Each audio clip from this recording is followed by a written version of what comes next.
Hello there YouTube, Joel from Jonesy's and Adventure Vehicles Northwest. Today's video is going to be a little different than my normal. First, I'm just going to come out and say it. I caught the auction bug. I trolled around GovDeals and I saw something that I just could not live without. And it just so happens that it is a 1980 square body GMC flatbed truck. So let's go give you guys the tour. So I saw this on the GovDeals auction site. If you're not familiar with that, I'll put a link to their site in the description below. But anyway, this truck was a fire truck that was owned and purchased by the Washington State Department of Natural Resources. And so it has what appears to be approximately a 250-gallon water tank on the back, as well as a pump.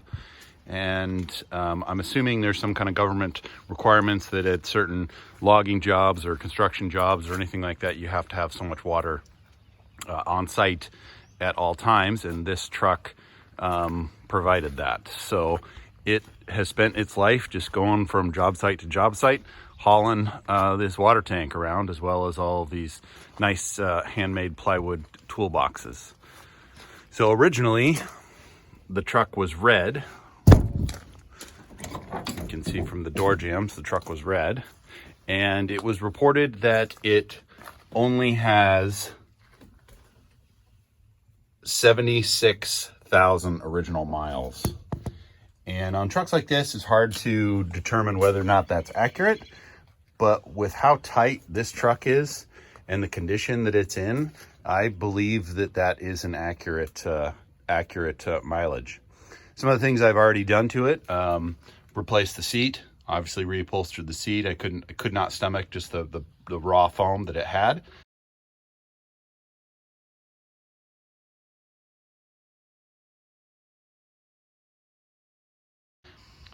As well as pulled all of the rubber floor mat because it was pretty chewed up, so that I could get some kind of an idea as to how extensive the rust is. And the rust is, I would say, not great, but not bad either. So let's kind of go through what this thing has. So it's a 4-speed with a big block. So when I first got it from GovDeals, it wouldn't run. Battery was dead.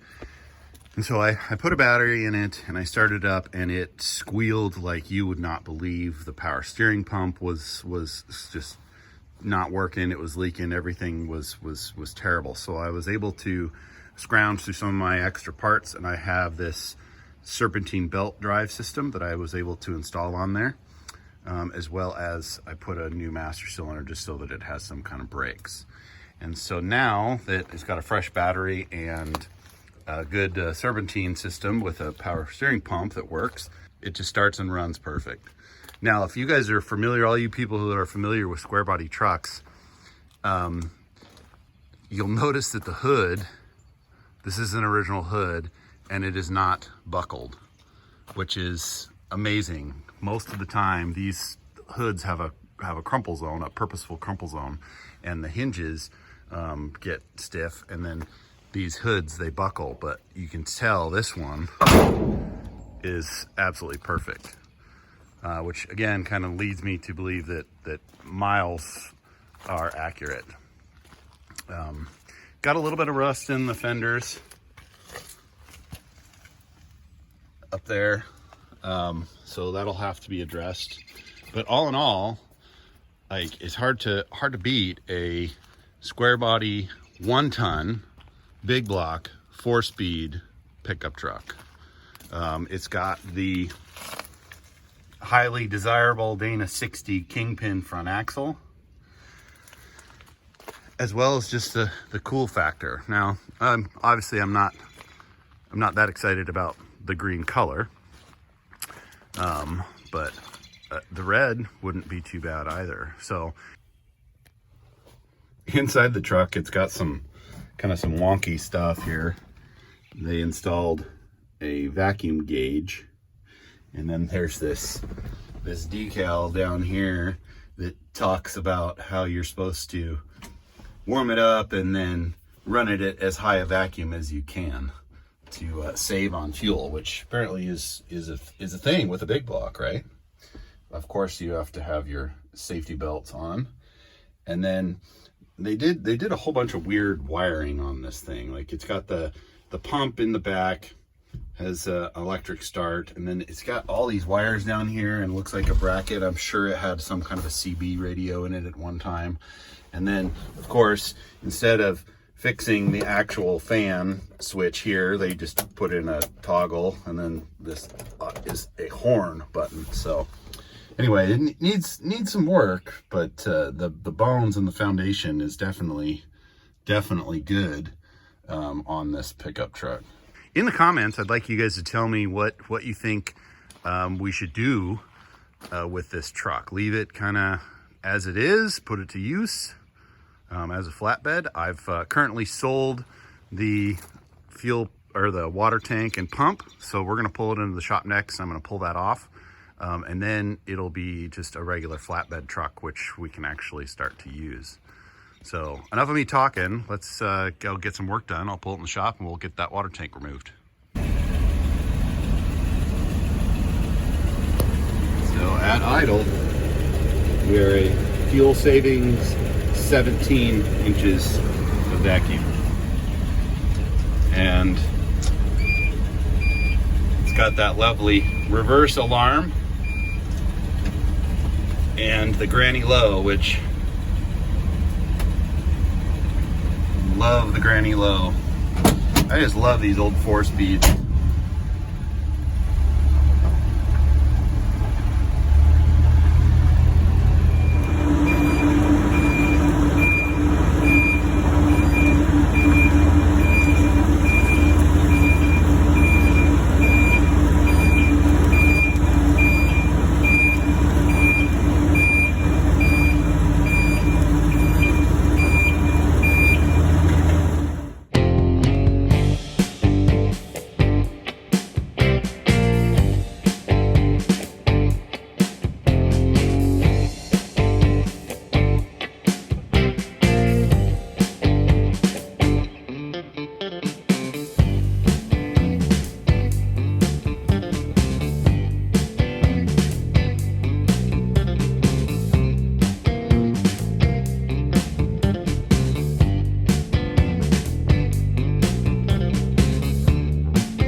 Well, there you have it.